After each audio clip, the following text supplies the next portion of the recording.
Cybersecurity touches every aspect of the world that we live in. It's central to every sector of our economy. It's vitally important to the protection of all Americans' most sensitive information, and it's one of the foremost national security challenges of our time.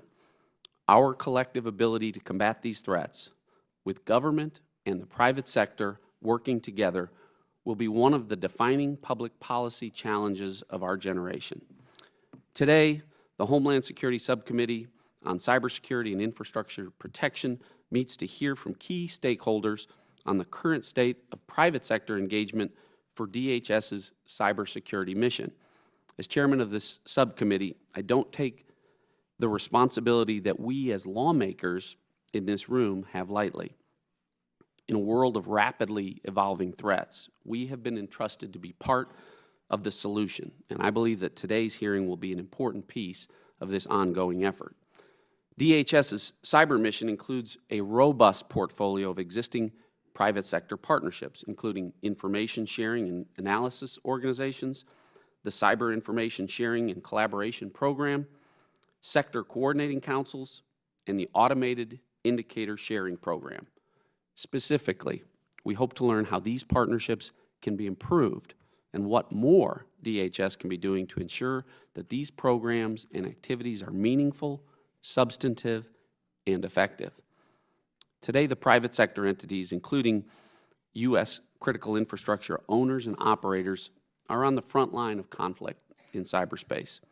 Our civilian networks face countless attacks every day from bad actors who seek to infiltrate our trusted systems, cripple our commerce, and expose Americans' personal information. And every day, these bad actors are using more advanced tactics, techniques, and procedures, and higher quality information. It's only through constant and vigilant innovation that their attacks can be prevented, identified, and mitigated. While DHS has made headway in this space and has strengthened many initiatives in its role as the civilian interface and coordinator across 16 critical infrastructure sectors for cybersecurity, very clearly more work needs to be done. It's not enough to simply have programs in place. Instead, we must be constantly measuring, benchmarking, and setting goals associated with their outcomes. Additionally, DHS needs to become fully operational so that it can effectively carry out the cybersecurity authorities that Congress deliberately gave the department just over a year ago. Today is the start of a new conversation that needs to occur in a new world on this new battlefield.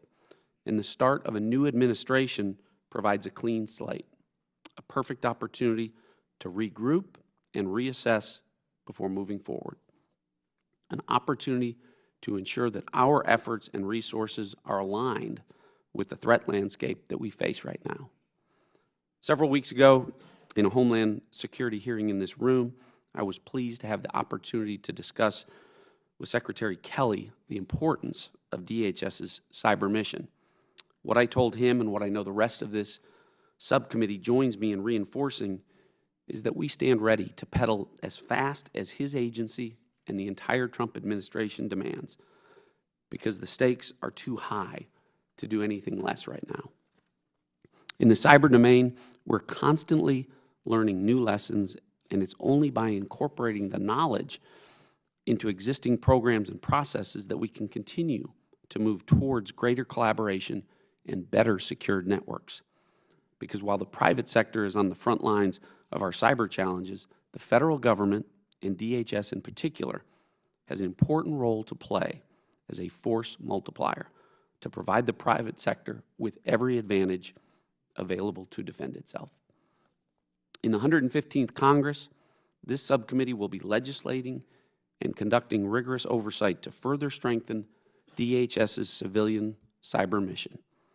While the various DHS touchpoints with the private that we will discuss today range in levels of sophistication and size of participant base, they all depend on quality information flowing at a rate that makes it timely and actionable. Marked changes in the security of our country's cybersecurity posture will only occur in concert with the advancement of the collaborations that we're going to be discussing today. The combination of information, capacity, and technical expertise needs to be leveraged in partnership at every turn. We look forward to hearing from the witnesses on these private sector engagement efforts at DHS.